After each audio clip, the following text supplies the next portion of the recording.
বাচ্চাকে 8 বছর ধরে মানুষ করার পর তার গলা কেটে দিতে হবে এই সিদ্ধির জন্য। রোহান বিজনকে তার ছেলের মতন ভালোবাসতো।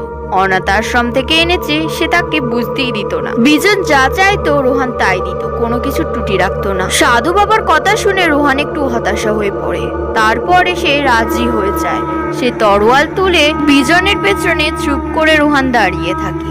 লাড্ডু খাওয়ার হয়ে যাওয়ার পর রোহান তাকে জিজ্ঞেস করে, তোমার সব খাওয়া হয়ে গেছে?